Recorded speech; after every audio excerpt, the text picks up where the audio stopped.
morning. You understand? Welcome to Cowboys Combo. What's happening with your HTM Sports? Man, living righteous, my boy. What you got going? Man, you already know, man. It is playoff super wildcard weekend. You understand? We get to watch some playoff football today. You understand?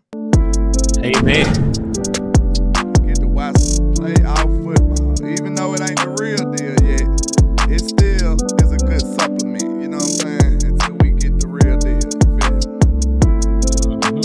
I ain't mad at all. But Hey, I ain't tripping. yes, sir.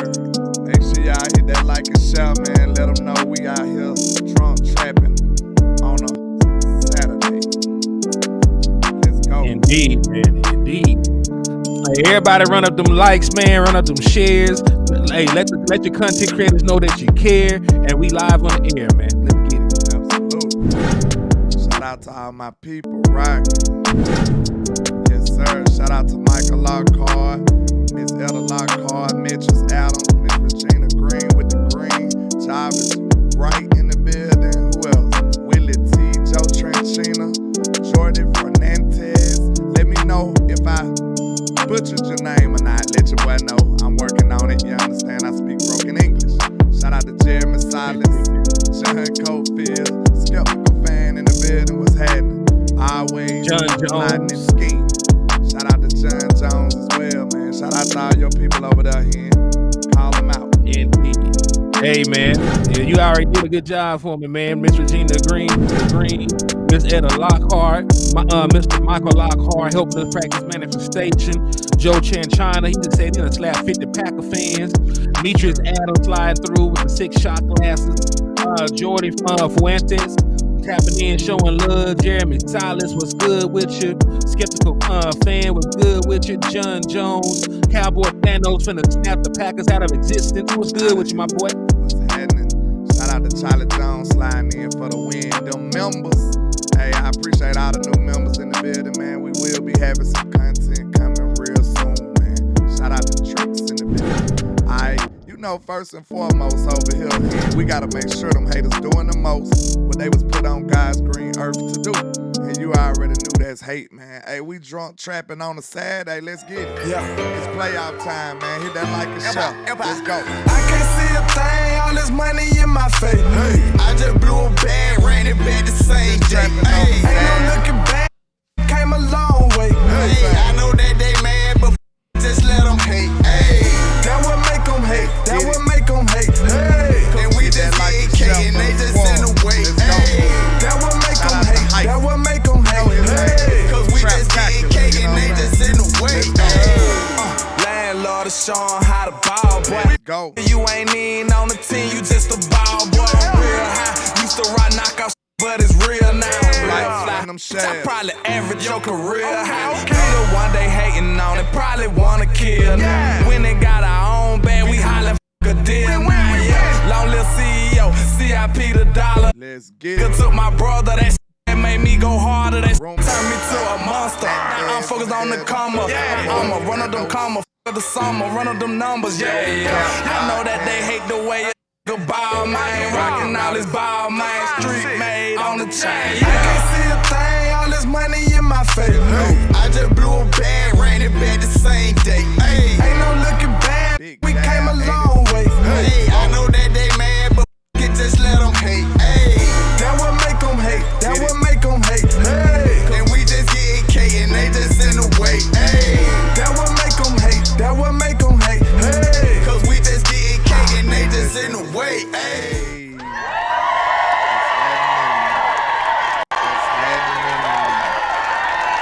Yeah. Now, you might think you at school or maybe even at home or watching us through a phone, but I promise you, we drunk trapping on Super Wild Card Weekend. Trap. Let's get it.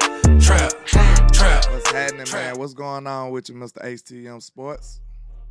Man, hey, I'm feeling good this morning, man. One more day to the Dallas Cowboys destroyed the Green Bay Packers, and we got playoff football today, man. So what more can I ask for, on the Lord's good Saturday, man? What more can I ask for? Absolutely, man. You can't ask for nothing better than that, man. Hey, And then, like we said, it was some breaking news. That was breaking news you had here, or that was just something we heard about already, about the game, Buffalo game? Yeah, for anybody that is curious, if y'all got y'all tickets in, you wondering what the hell going on, the Buffalo Steelers game has been postponed. That mud was supposed to be tomorrow. They actually have postponed that game until Monday. So there will be a double header Monday. It will be, the Buffalo Bills and the Pittsburgh Steelers, and then of course the raggedy Philadelphia Eagles will be getting their ass towed up by the Tampa Bay Buccaneers on that same day. So there will be a double header on Monday now. Winter storms forced them to move the game back a day. Really don't understand why they didn't do the same thing for the Kansas City Dolphins game, but they're the ones in negative 28-degree weather. But I digress. Lee trying to save Buffalo yet again. Exactly, man. You already know they got to look out for they hope. The you know what. You know what I'm saying? You already know they got to look out for their boy, Josh Allen. Hold on. They changed rules for that young man. Well, and they still be getting their head bust in. But hey, I gotta stop the show whenever Numb Hand Neil comes in. Quite a nefarious name that you have picked up. I wonder where that came from. But he said, "What's up, gents?" He done slapped up 194 Packer fans before stopping in. Hey, he always be doing the Lord's work. They the op of the week. They the next one to get put in the pack. So Numb Hand Neil out here representing for the Cowboy Nation, banging extra hard on a Saturday, man. Salute to you. Absolutely, man. He, like you said, he doing the Lord's work, man. This is what we need out here. We need that type of energy, man. You know what I'm saying? Metaphorically, now. You know what I'm saying? Hey, metaphorically. Man, unless you gonna do it. Unless you gonna do it. Y'all already know how we getting down, man. But we got a few things we want to talk about, man. Was that a bird or a plane, Hen? Do you know? I don't know. Oh, I'm pretty sure it's Superman. There is news, of course. That's what it is. Shout out to everybody out here. You know what I'm saying? Trap topics of the day, you already know. We got Todd Archer says Vice President of Player Personnel Will McClay will remain with the Cowboys. Per a source, he will not, I repeat, he will not interview with other teams. Washington and Los Angeles Chargers has sought out permission to meet with Will McClay. He is very happy with being here, the source said. So, Mr. H.T. Young, what are your thoughts on that, man? Because I'm ecstatic. I'm elated. I'll say that. What you think about that? Man, disaster averted. Thank God Almighty that he put it on Will McClay's heart to want to stay in Dallas. And man, listen, the Dallas Cowboys have 9 All-Pros this season. 9. How many of them did Will McClay draft? He drafted CeeDee Lamb. He drafted the run plan. He drafted Tyler Smith. He drafted he found Brandon Aubrey, right? Dak Prescott put in a word for him, but they already were in tune who Brandon Aubrey was. They found all these all pros. He is really responsible for putting a majority of this team together. Now he took over in 2017, when he was really the big dog in the player personnel department, being the GM without the title, was 2017, the year after Dak and the year after Zeke. There's a bunch of damn good players that we found in the draft thanks to Will McClay. Right, he drafted Trayvon Diggs. He drafted Osa Odigizua. He drafted CeeDee Lamb, as I mentioned before. He found Tyler Biadasz in the 4th round. I know he's not the world's greatest center, but he found you a starter quality center in the 4th round. He found you Jake Ferguson in the 4th round. I know he's gone, but he found you Dalton Schultz in the 4th round. So all these sneaky good moves in the draft, drafting these guys, developing them, developing into starters and Pro Bowlers and All Pro. You can lay that at the feet of Will McClay.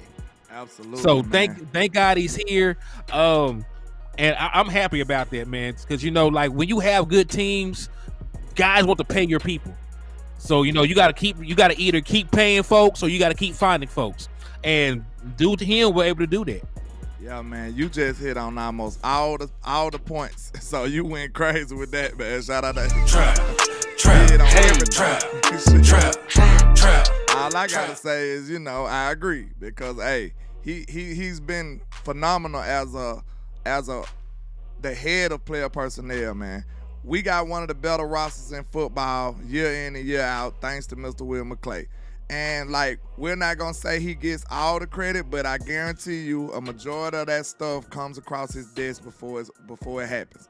And you know what I'm saying? We know he's the pseudo GM. So which one you gonna give him credit for? You know what I'm saying? You gonna give him credit for GMing or player personnel? Because he's doing something back there and it's working out pretty well. You know what I'm saying? So, and we see from his track record since 2017, right here? Since 2017? Yes. He's 2017 is the year that he came in. Outside of that first year, he's had a great run. You know what I'm saying? We rarely miss on draft picks. And this year wasn't the best as far as the rookies that we had, but at the same time, man, you can't go 100%. You know what I'm saying? You will mess up sometimes. You know what I'm saying? So, and then we already know you can't evaluate drafts on that first year. We just spoil. We just expect our stuff to be microwaved. Most people know in most teams, you evaluate a draft class 3-4 years down the line, not year one. So that's the special thing about Will McClay. He got us so spoiled that we expect an instant impact from our rookies. You know what I'm saying? This year is an anomaly under Will McClay because he usually have us cooking far as the rookies go. And I honestly think Overshawn would have still cooked. So, you know what I'm saying? He got hurt, but we don't know. We still might have would have had an impact rookie this year. So, man, shout out to Will McClay. Shout out to Jared Jones for writing that blank check that we discussed. He said he will not let him go anywhere. Trap. Not nowhere. Trap. We can give Jared props on that, man. Well, we give the front office a hard time. But, hey, when they making moves like that, when they, just like Dan Quinn, we can say what we want about the front office.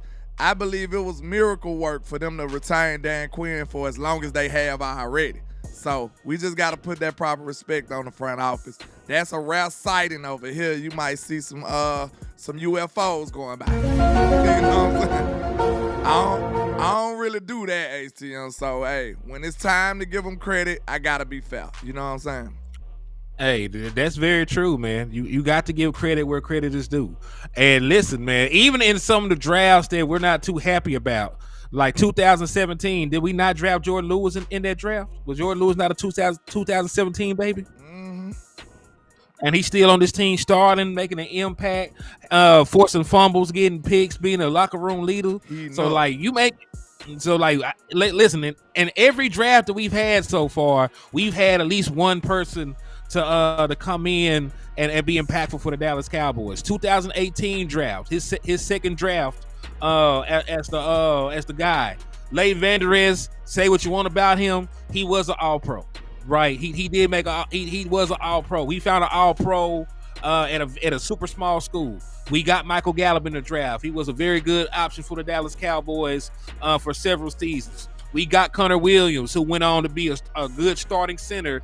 Not here, but he went on to be a good starting center in the NFL. So his track record, even for the guys who are no longer in Dallas, is impeccable. Ridiculous. So he's just cooking, man. So hey, I think we need to give him his flowers, man. We should be ecstatic that he's still gonna be a Cowboy. But let's continue. Hold on. Continue. Doing next. Okay, wait a minute. And yeah, I saw that AJ Brown was out. Most of us knew that probably would have happened. He had a knee sprain. You don't just come back from that. I know he wants to play, but some things your body is not physically able to recover from in such a short time. What we say, it's a difference between being hurt and being injured. You know what he's I'm saying? Injured. He sounds like he's injured. Shout out to Brandon Laurie on Twitter. It says the Cowboys lead the league in most players named to the 2023 AP All-Pro teams. Top 5, Dallas Cowboys 9, San Francisco 49ers 7, Baltimore Ravens 6, Detroit Lions 5. Do you think, I got my antennas up. I got my tinfoil hat on, man. You got to watch these dudes. Do do you think they trying to like, make up for the lack of big awards they tried to give us? You know what I'm saying? Because like we know Dak's supposed to win the MVP. Deron Bland probably should have won defensive MVP. If you think about what he did, you know what I'm saying? So like, what do you think about that? Do you think they trying to supplement like, okay, we're not going to give you what you really deserve, but you can't say we didn't give you no credit at all, so we'll give you some All-Pros. How you feel about that, man? You think they being underhanded, nefarious or something? I really just think the Dallas Cowboys players have been so amazing that they can't snub them. You know what I mean? So, like if you look around the league, can you say there's really a better kicker right now that performed better than Brandon Aubrey? No. You can't. Can you say there's a better guard in the NFL than Tyler Smith? Because I thought Tyler Smith should have been first team over Zach. Fact. But either way, name recognition, you give it to Zach Martin. That's fine. Tyler Smith still deserving of that All Pro. You already mentioned that Dak Prescott should have been league MVP. That didn't fall into his favor. But it's hard not to be an All Pro and you lead all quarterbacks in passing touchdowns, right?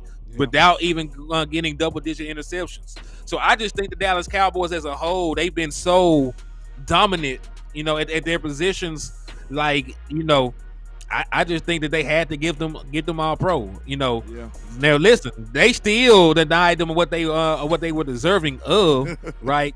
I don't feel like Deron Bland is going to get MVP. Usually, edge rushers win defensive player of the year. So just by rule, he probably won't get it.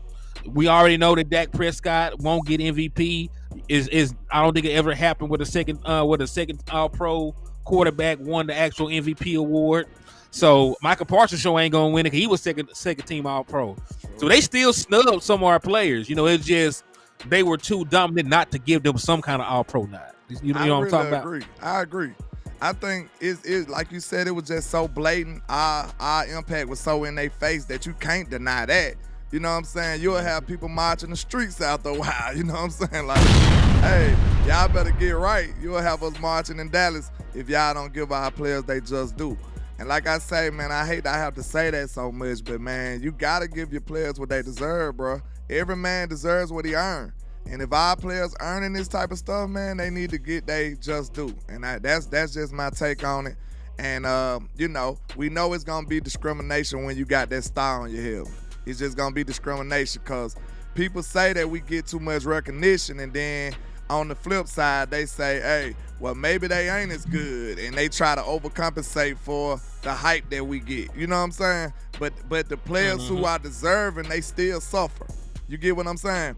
If the players who deserving gonna suffer, and then you try to deny the players who on that fringe type of route, you just screwing over the whole team at that point. You know what I'm saying? You like, oh, he don't really deserve it. He might deserve it, but we ain't gonna give him all the props because he just a Cowboy. So like they just come up with ways to discredit this football team. They getting real creative with it. But like you said, the impact and the seasons that they put together was just undeniable. You couldn't do nothing about it, man. You just couldn't do nothing about it. But let's continue. I agree. Yeah.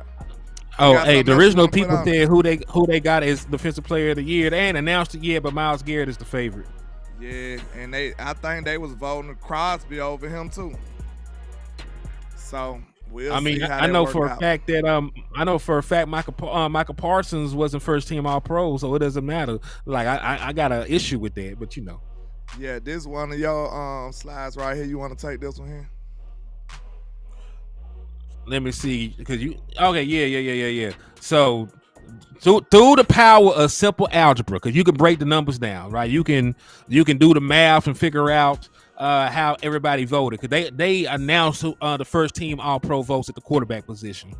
Somehow Lamar Jackson got 45 of 50 first place All Pro votes, meaning he's probably gonna have 45 of the 50 MVP votes because the same people vote.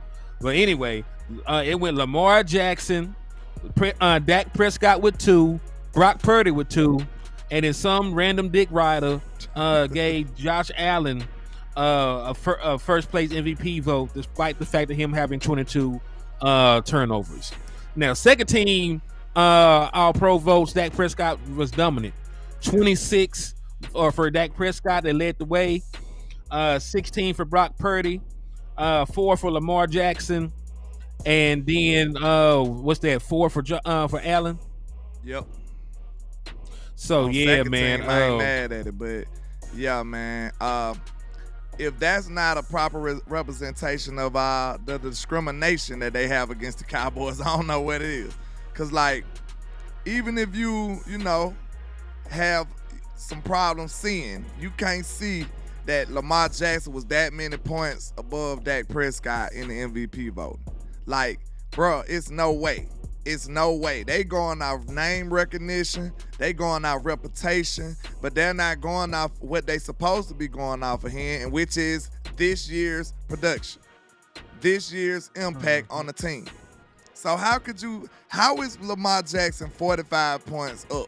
Like, my God, this man got 43 more points than Dak did, and his numbers don't say so? What is this? Man. What is this? It's crazy, because think about it. Even if you wanted to push Lamar Jackson over Dak Prescott, it should still be close, like in the 20s. It should be like 25 Lamar Jackson, 23 Dak Prescott or something for the first place. That's my sentiments exactly. You took the words out of my mouth, bro. That's exactly what I mean. Like, how could it be a blowout when it really shouldn't even be him in the league? Like, what are y'all watching? Like, that right there let me know that it's straight bias. It's straight Cowboy hate. It's straight reputation. It's straight basuda takes from all of these people that's in the mainstream media. And we sit up here and listen to them and give them views and give them clicks. See, that's unacceptable. You're going to crap on my team all year, and then we're going to make your checkbook fat. Hey, we got to stop that. We got to stop that. Trap. We letting these boys eat good and crap on our team. We can't let them have it both ways, bro. Exactly. You know what I'm saying? We got to pick a poison, man. We got to pick a struggle. Yeah. Like either we're gonna watch this shit or we gonna boycott this shit. But at the same time, like if they talking crazy about the Dallas Cowboys, we cannot give them no clicks and views, because that's the only reason they do it. Half these folks don't even believe half the shit they say about the Dallas Cowboys. Man. They just know it's gonna rile us up. We're gonna be up in arms, and we're gonna be all up underneath their comments, talking crazy, sharing it, telling our cousins and brothers, man, look at this bullshit. That's exactly what they want from us, man. Yep. So we can't fall for the trap. We can't take the cheese. Man, I wish I would have knew that they had these people right here voting for the All-Pro MVP. This is the people who vote. You see Dan on back there? He goofy, man. He drooling. You see RG3 back there, man. You see Richard Sherman back there, man. They doing us dirty, man. They doing us trap. They got a bunch of shouters up there doing the voting. Because ain't no way in the world you going to have 45 for Lamar and 2 for Dak. Have you been watching the games? No.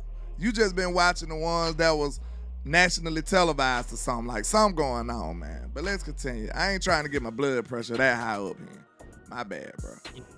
It's all good. I ain't trying to do them that dirty, man. Okay. This is a nice little stat. It says the Packers defense in 2023 giving up 105.8 rate allowed to tight ends. That is 23rd in the league, Mr. HTM. How you feeling about your tight end effectiveness against their defense? They are horrible at guarding anybody in the middle of the field. They got their linebackers are better at run support. They're better at blitzing. They are horrible in coverage and in space. So Jake Ferguson lined up against them boys will be fooled. And you know, there is already talk of Zaire Alexander possibly missing this game. He's their best coverage corner. So I really think anything in the middle of the field will work. But Jake Ferguson is set up to have a huge game against this team. And salute to my boy B Bird for the $2 super chat. He said Shady has made a career out of dissing the Cowboys. Real quick, Shady McCoy has 1 career rushing touchdown in the playoffs. Shady McCoy has never started in a playoff game and won.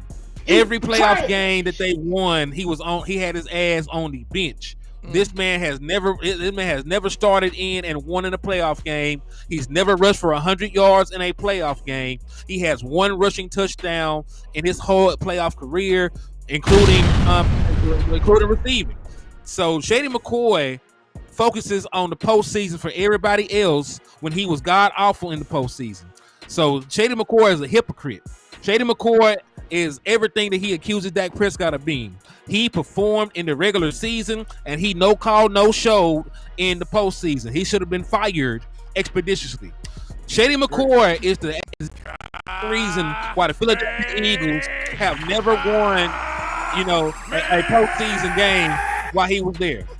Hen is going crazy on Shady McCoy. No, the truth is the truth. You cannot predicate your whole media personality of being I care only about the postseason when you were not shit in the postseason. You are a hypocrite. You should look in the mirror and you should be straight up honest with your fan base and everybody else, right? You should be straight up honest with your fan base.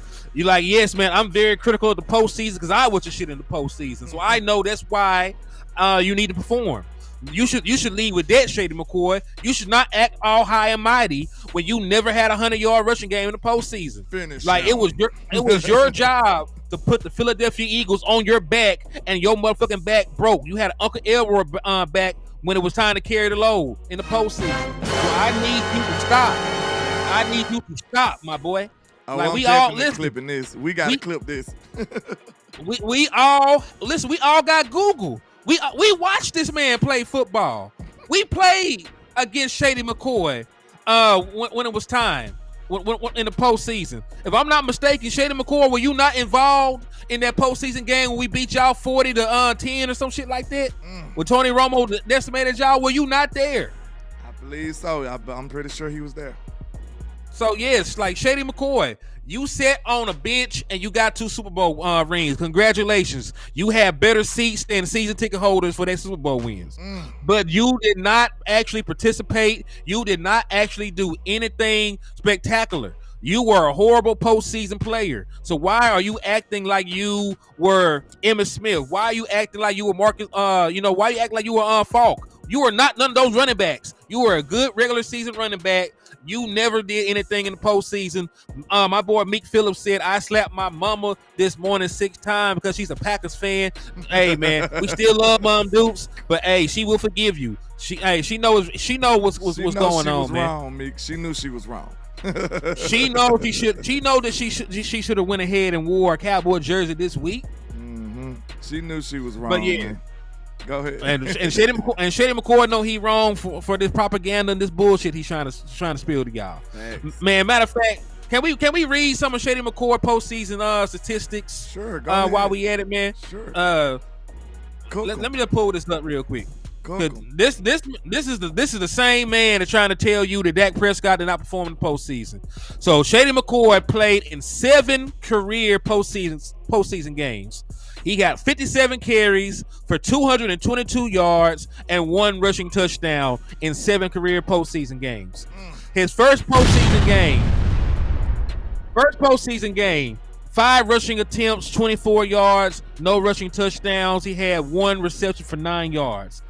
Next postseason game, 12 rushing attempts, 46 rushing yards, 4 catches, 36 receiving yards, no touchdowns.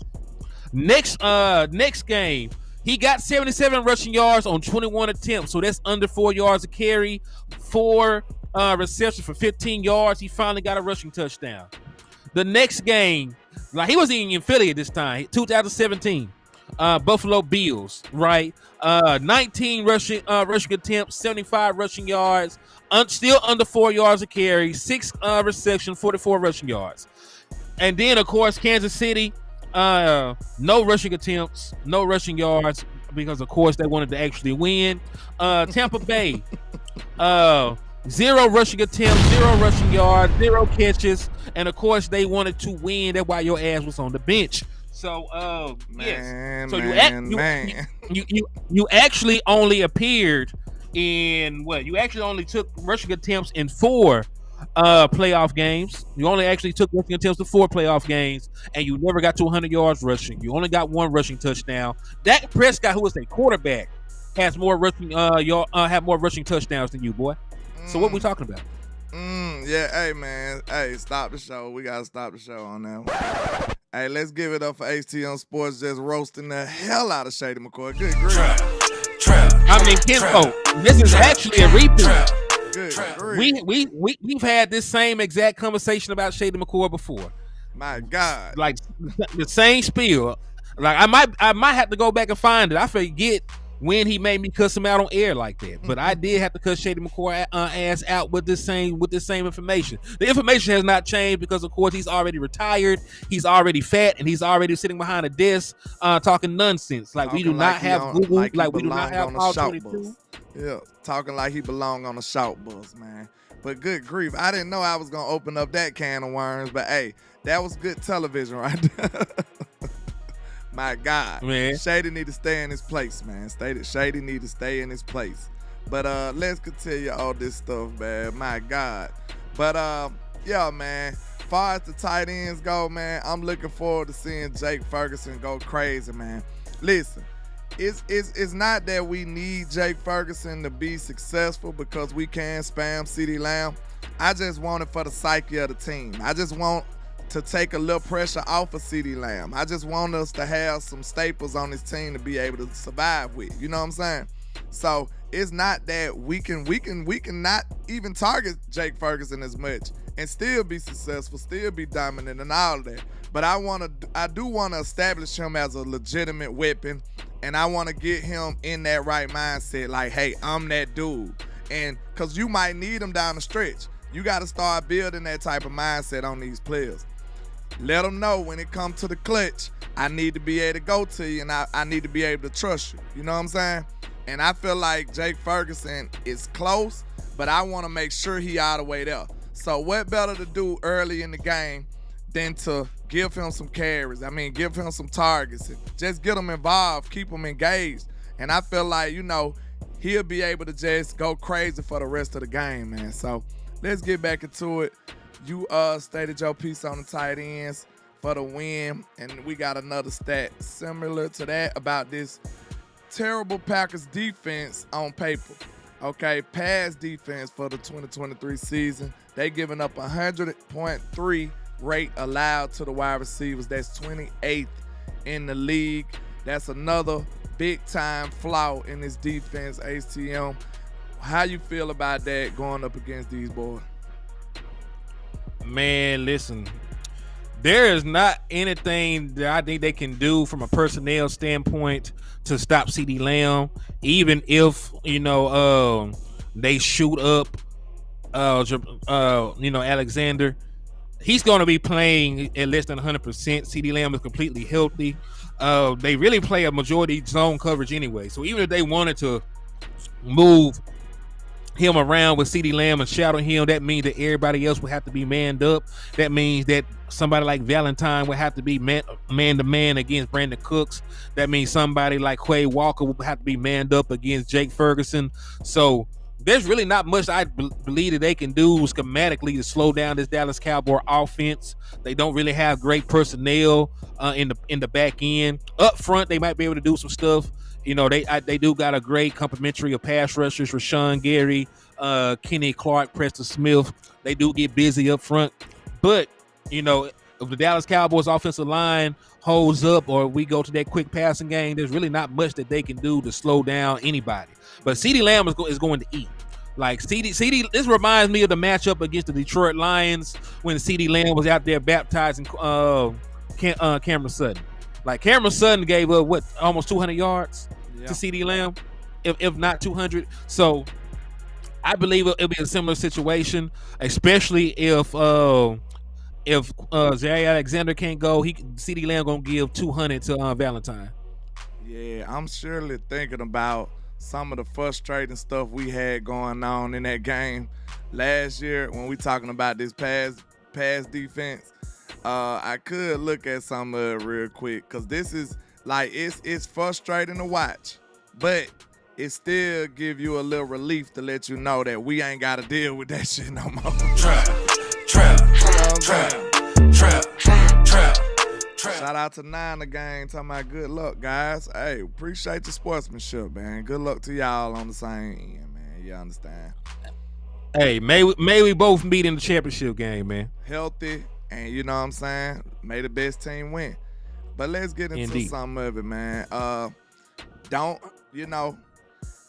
I guess you could say cover your eyes, you know what I'm saying? But this is some of the frustrating stuff we did last year against the Packers, man. Hold on. I got HTM all in the way for some reason.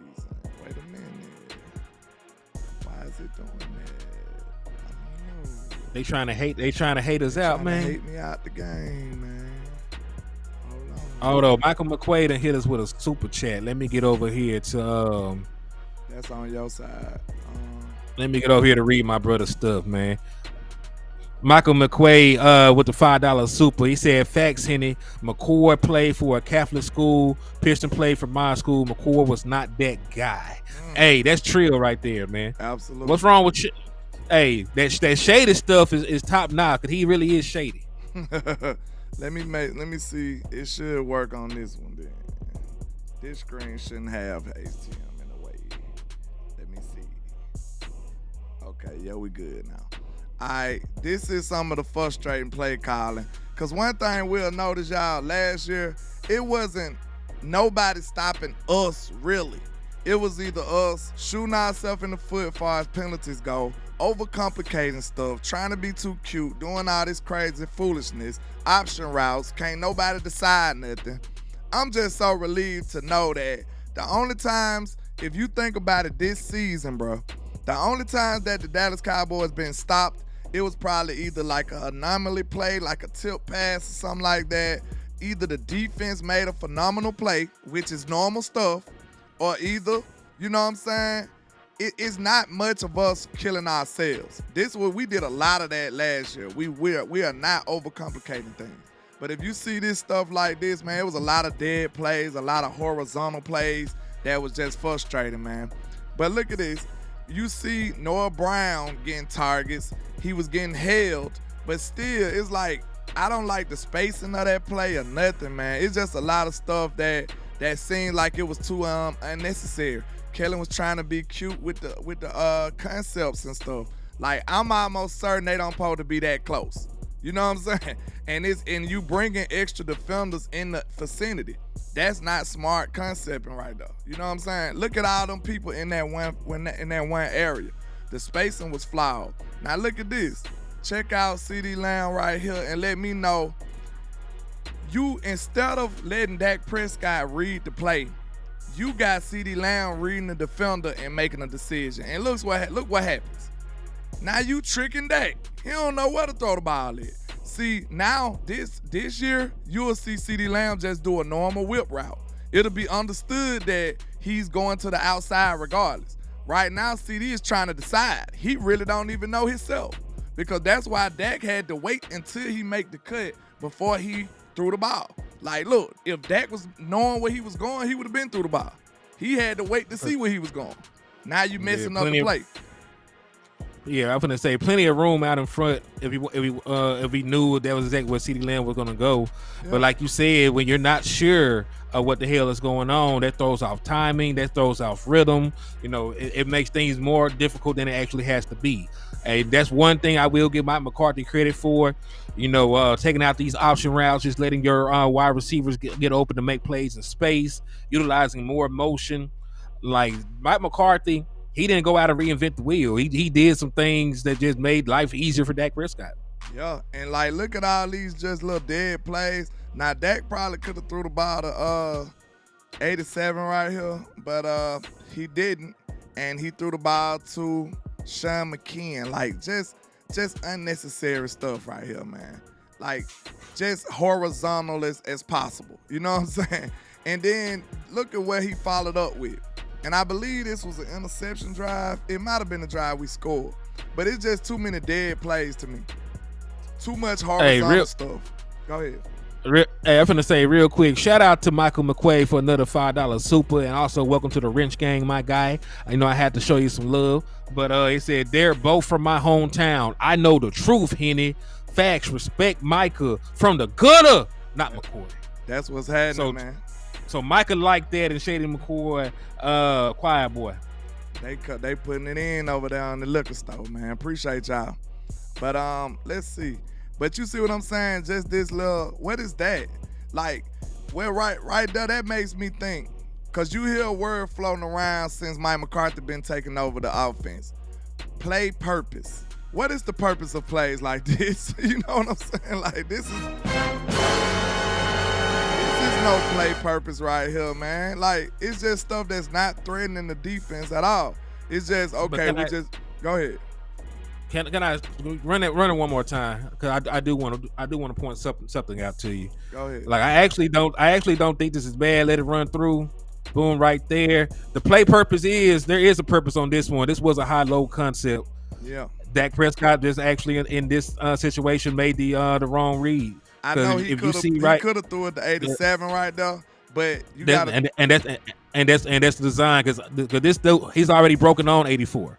Yeah, but he's already broken on 84. So like I understand what you're getting at, but if it's a high-low combination and you're putting one person into a position of conflict, then this was more on the decision, in my opinion. Yeah, I understand what you're saying, but you also got to remember we in the sky. On the field level, Dak got 4 people right there. Like, you see what I'm saying? Like, it seems obvious when you up in the air, our vantage point. But at the same time, Dak is on the field. So he got one player in front of him. He got the other player in front of him. He got another player behind him. He might really don't even see him, being real. You know what I'm saying? He might don't see him. So it's just you see what I'm saying? It's just the line, the way the play had developed. So maybe Dak didn't even see him. Like, cause you gotta think his line of sight is different from ours, being on the in the sky like that. I just don't like the flood concepts it seemed like a little flood concept, but it was high and low.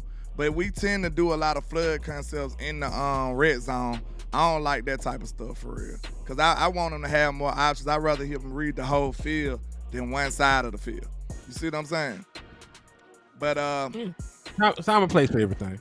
Yeah, that's why I said I ain't just totally disregarding flood concepts at all, but not in the red zone. The red zone already squeezed together.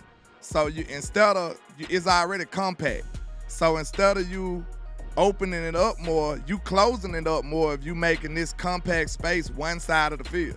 So that it just don't make sense to me. That's just that's a personal preference though. But little plays like this, like what was that? Like, and this is first and second down. Like what you gonna get out of that? You know what I'm saying? Like, I don't think anybody likes spacing. Yeah, that's horrible. I think spacing is a horrible play. All it is it's a curl, it's a flat, and it's horrible. Like, what the hell was he supposed to go? That's first and second down. What I'm saying here, like this is what I'm saying. This is first and second down. This I didn't skip through that. That's first and second down play call. It's horrible. And then I think this might have been the next play where he had thrown the interception. If I ain't mistaken, I think this the next play after them 2 unproductive plays. I think this when he threw the interception. If I ain't mistaken, yeah, it is. It is. Look at this, just terrible spacing is horrible. Terrible spacing. And one thing, man, this is what I'm trying to let y'all see. We got an experienced play caller who knows he can kind of feel the game.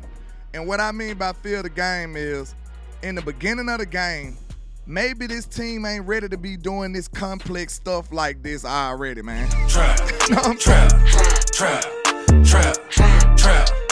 You might need to let these boys get warmed up, get in the rhythm. You know what I'm saying? You got to have common sense in this stuff, man. Don't just come out doing all of this complex, super rocket science type concepts, and these boys ain't even comfortable yet.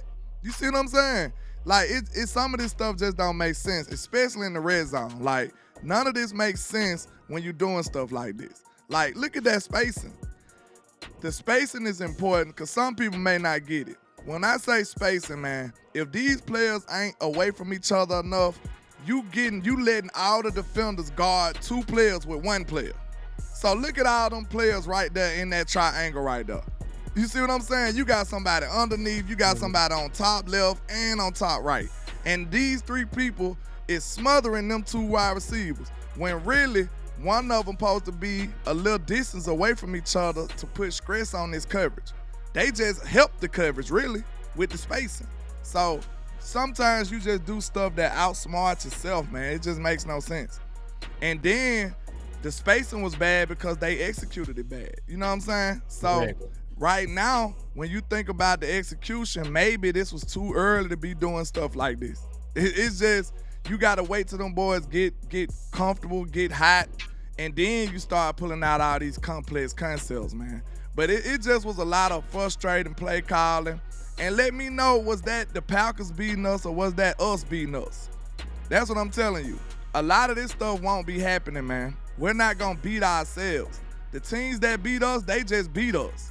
You had a couple of normal old teams to just beat us like normal football. Then, we had sometimes we had some shoot yourself in the foot games, but most of the times we didn't have the shoot yourself in the foot games this year. That's what the benefits of having a veteran play caller would do for you, in my opinion. Like, we could have been getting screwed and just shooting ourselves in the foot all year. But that ain't what we've been seeing. We've been seeing defenses just beat us. Just do a good job. Like, okay, the way you're going to beat the Cowboys is play a good defensive game. A good, solid defensive game. You can't get mad at that. That will happen in the NFL. But you can count on your fingers how many games that where you just like, man, we just screwing ourselves over and over. And then even if we was screwing ourselves, it'll be player mistakes opposed to just play calling, making stuff all muddled and blurry. Like CeeDee Lamb fumbling the ball in the end zone. Like a lot of the things that we made mistakes on, it was like player errors, not schematically.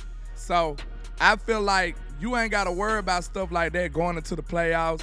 When the going gets tough and the tough get going, when it get big, you ain't got to worry about Mike McCarthy screwing himself over. Now you think about the players making these mistakes, or either the defense gonna have to do it. You know what I'm saying? How many people used to go into these games with Kellen Moore wondering, are we gonna screw ourselves over? How many people used to do that? Because I used to be one of the people like, man, I hope Kellen don't screw it up. I hope Kellen don't overthink. We don't have to worry about that no more. Like I said, pay attention to all the losses we had. Either the team just did good and beat us, or either it was player errors messing up, stuff like that. We didn't really just beat ourselves schematically and stuff like that this year that much. Now, I ain't acting like Mike was just perfect, but I don't think we lost many games because of that. Now, you might be able to say he was a little too conservative on a couple of games in the beginning of the year, so you might want to count that. But we seen games like that with Kellen Moore throughout the whole season that was just schematically beating ourselves. So I feel much better about the confidence of this team going into these games now. Yeah, man. And this is the thing that Dak Prescott talks about all the time, man. He always talks about, knowing the purpose of the play, right? Everybody being on the same accord, knowing why they're running the route a certain depth, running why they're running a route at a certain speed and getting out of the break at a certain amount of time. So everybody understands, what they're supposed to do inside of a play. And that's why the spacing has been better. That's why the timing has been better. That's why there has not been a bunch of these overthrows or tip passes or any mistakes like that. Because, hey, I know I need to run this clear out route at full speed because my boy behind me is finna get hit right in the chest, for a 20-yard completion. I just got to carry my defender with me, and he'll be wide open. I know that I'm not actually going to get the ball on this route. I'm actually just going to graze this dude because I'm running the pick. I just got to sell it so that the ref don't call a flag on this. I know that I'm going to receive the ball on this play because I'm the primary option, but I need to get get open in this amount of time because the play calls for 2.3 initial seconds. So I need to win at the primary option in about 1.5. So like those little nuances, knowing exactly what you need to do, where you need to be, and when I need to be there, that's the most important thing inside of Mike McCarthy's offense. And I don't think that aspect of play design or play calling was really there when Kellen Moore was the offensive play caller. I think that Kellen Moore came up with some dope plays. I just think he didn't know how to actually teach them. I don't think he actually knew when to call them. And I think that's the difference between Kellen Moore and Mike McCarthy as play callers. Like you said, when to call them. He didn't know when to teach them. It was like the feel of the game is what Kellen struggled at. And I feel like that's what Mike excelled at. You see what I'm saying? Filling out the game. Because it's like, if you got all the tools in the world, do it matter if you don't know when to use them? Think about that. You got a full toolbox. You know what I'm saying? If you don't know when you need which tool, who cares about your damn toolbox? You see what I'm saying? We gave Kellen credit for all of these schemes and all of this clever stuff that he doing, but if he don't know when to use it, it's useless. Like, you know what I'm saying? You need a screwdriver, but you pull out a hammer. Like, that's not gonna work, bro. You see what I'm saying? You need to know what to use, when to use it. So I feel like that's what kind of held us back, man. We all admired the pretty toolbox he had, but he come out there using a screwdriver and a wrench when he need a hammer. You see what I'm saying? So you can't do stuff like that, man. And I feel like that's where he was flawed at. But I got some more film, man, far as Green Bay goes, they offense. There was some tendencies that I was kind of picking up on here. Like, it seemed like Jordan Love liked to be, not Jordan Love, but this offense, Matt LaFleur and them, they like to be aggressive real early in the game. Like, I seen this at least about 3-4 times, y'all. Like, the first play from scrimmage type vibes, they going deep. I seen them do a flea flicker against somebody. I think it was, I'm talking about first play from scrimmage. I believe it was against the Falcons. They did a flea flicker, first play. Then this game I got right here against Detroit, they do a big bomb, first play of the game. So, like, they like to open up and be aggressive sometimes, man. So we might need to watch that. Like, they might try to, if they get the ball first, they might try to go and do something real big, like early. So I think that's a tendency right there that we need to pay attention to. You know what I'm saying? Let me show you one of them that kind of caught my eye. I think this the one right here. This is the first play from scrimmage against Detroit. The first play from scrimmage.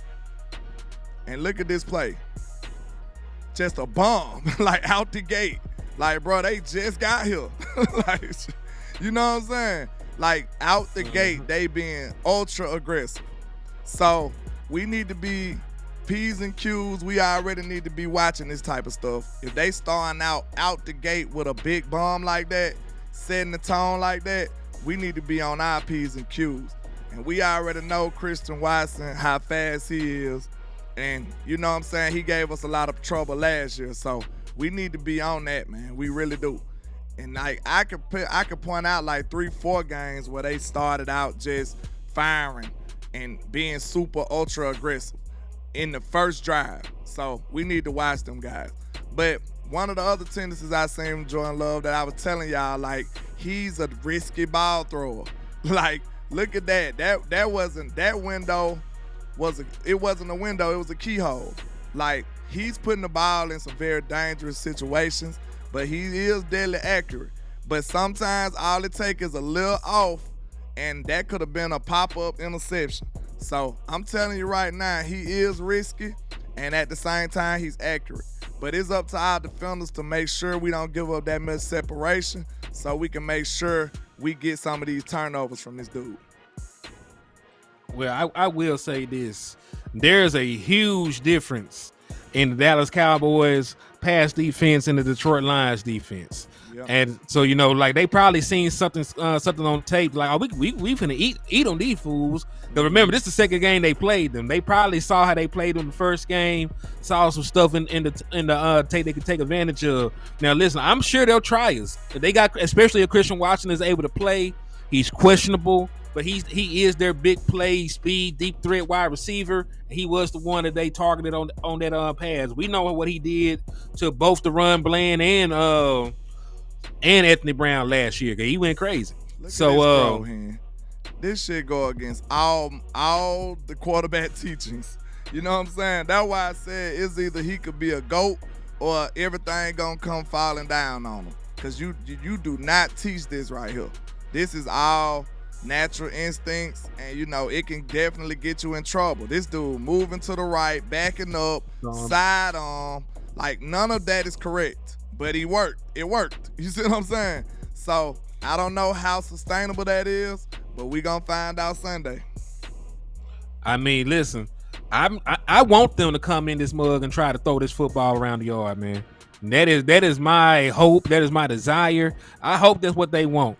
Like, I feel worse about this game if they try to run the ball 40 times.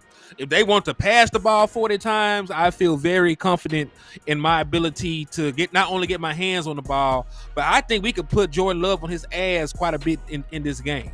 Yeah. Because, you know, like, I know a lot of people like, man, I heard experts say, man, their offensive line, like, man, listen, their offensive line has played well against mediocre fronts.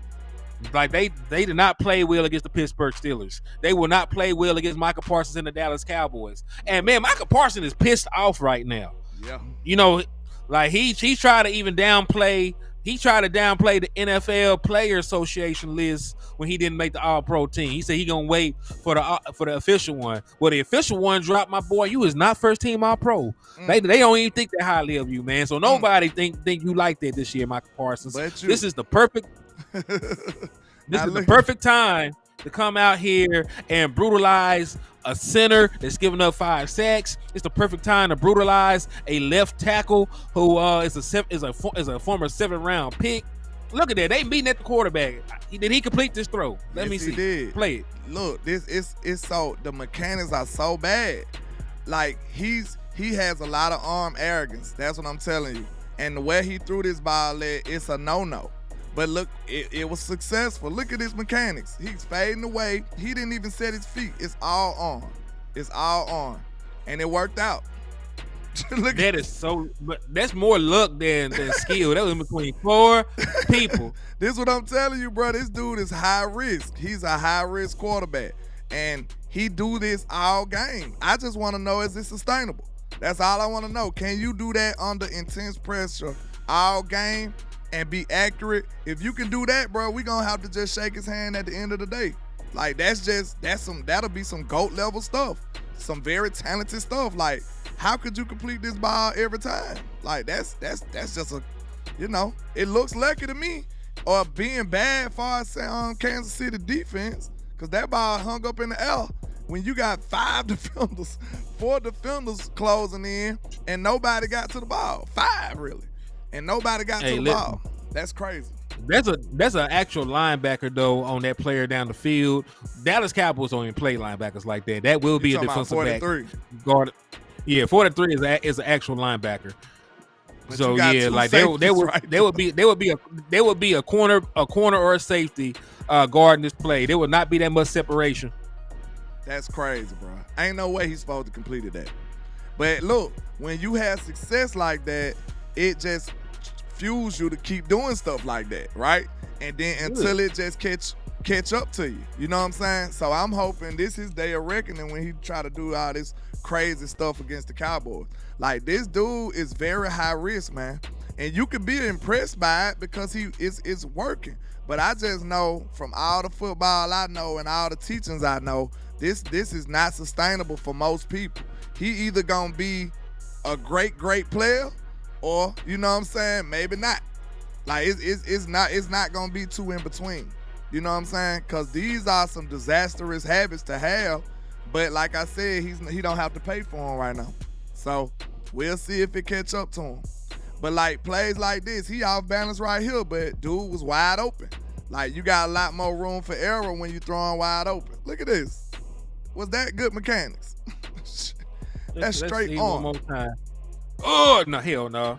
I'm telling y'all, bro, this dude is high risk, and he throw the ball off all kind of platforms for no reason.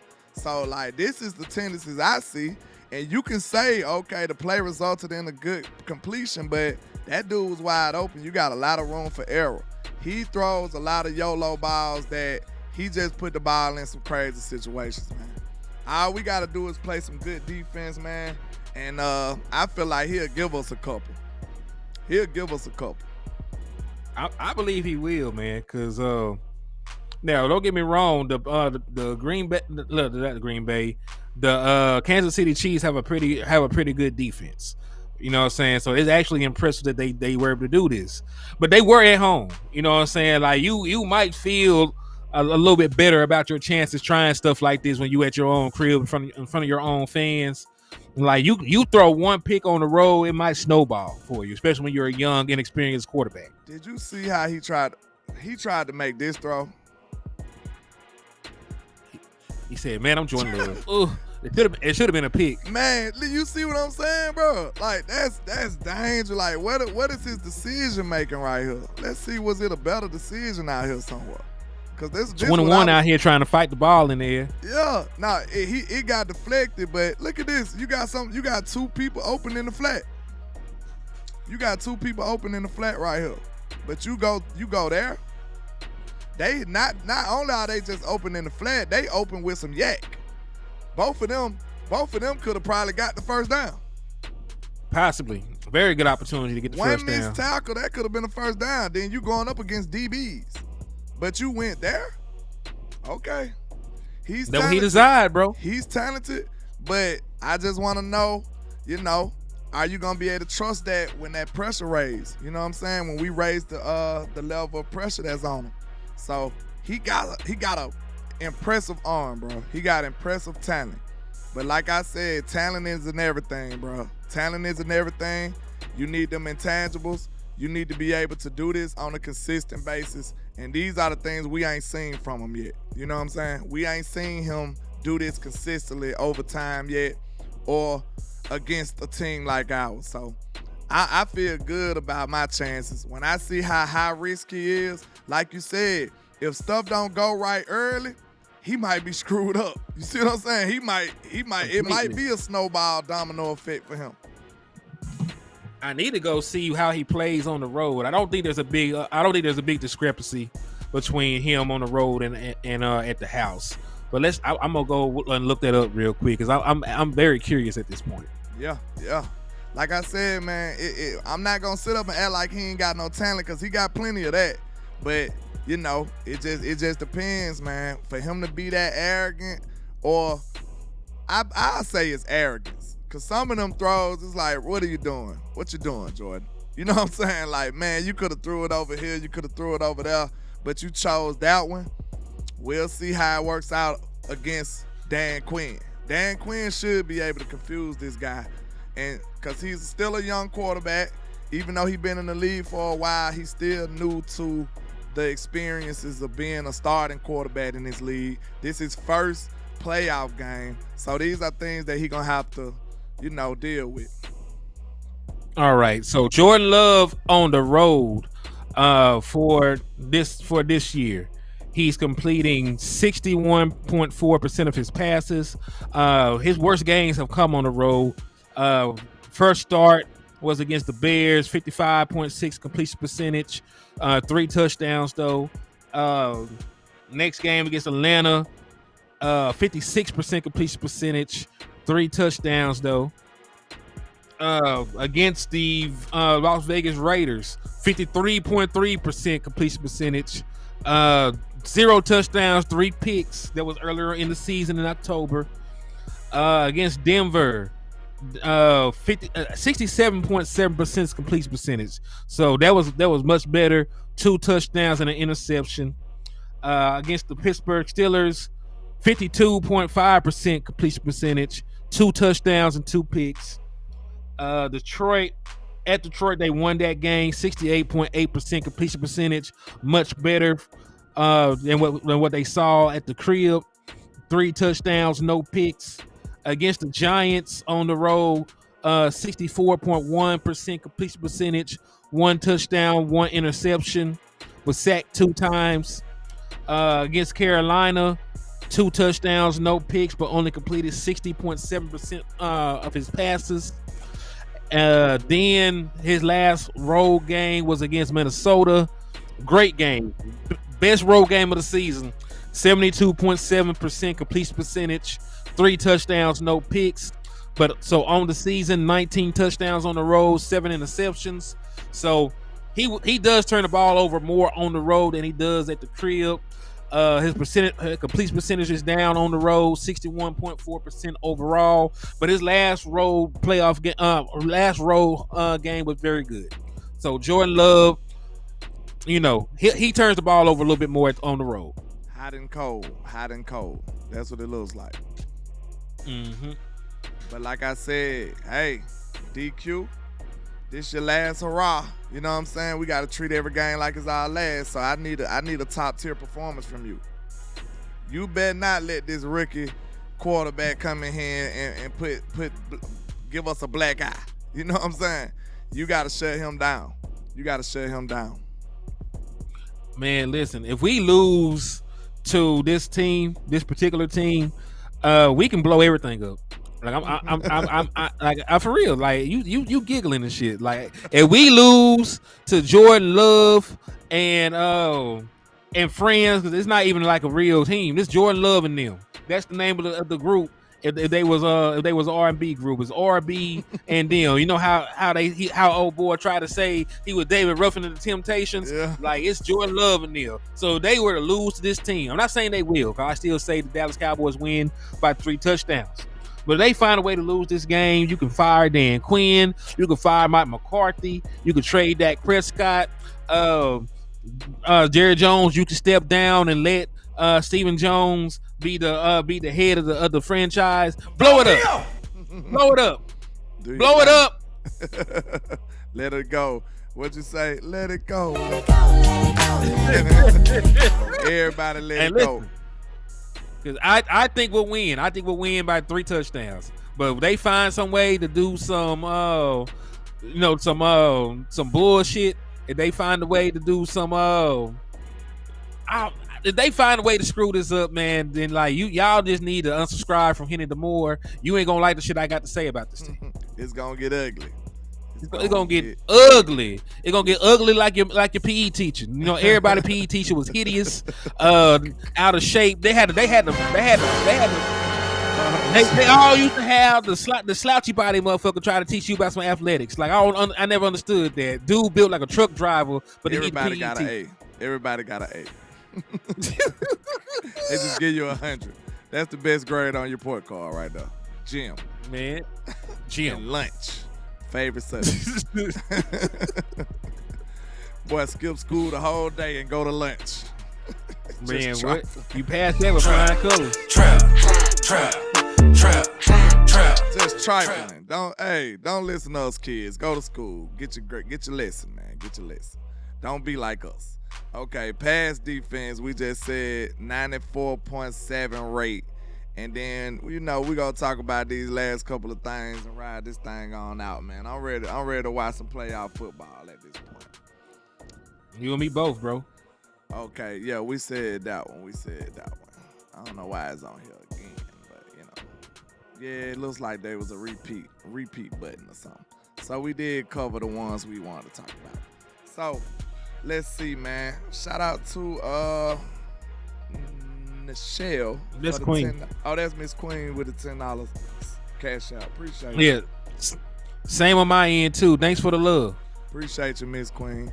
But I guess we got to give our last thoughts about, going into this game, because I might do a pep rally pre-game type show. I don't know, man. I'm sick of talking about this game at this point, just being real with y'all. I'm ready to play this game right now.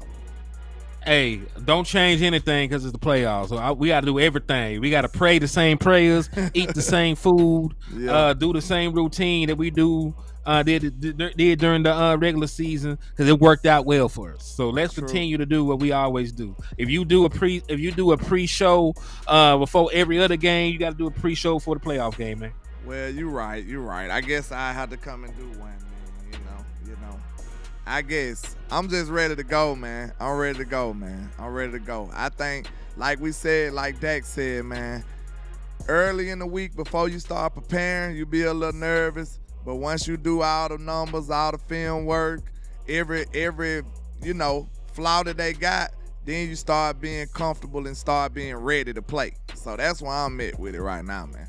I done looked at as much film I could possibly look at. I done looked at all the numbers. I done left no stone unturned. It's time to play football now, man. It's time to play football.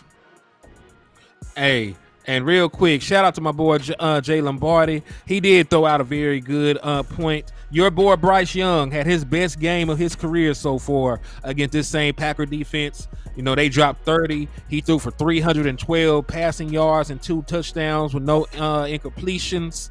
And we already know that Bryce Young has no receiving weapons over there. Nice. You know, he has the ghost of Adam Thielen and some other dudes. So, you know, if he can do that against this Packers pass defense, and we know he's not yet a Dak Prescott, we know he ain't got a CeeDee Lamb, we know he ain't got a Jake Ferguson or a Brandon Cooks.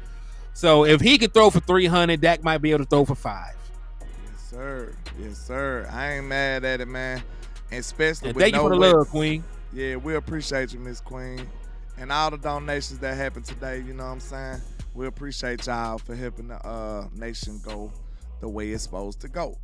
And, you know, we going to continue to doing this, man. We ain't done. You know what I'm saying? We still got how many more games left? 4 games left?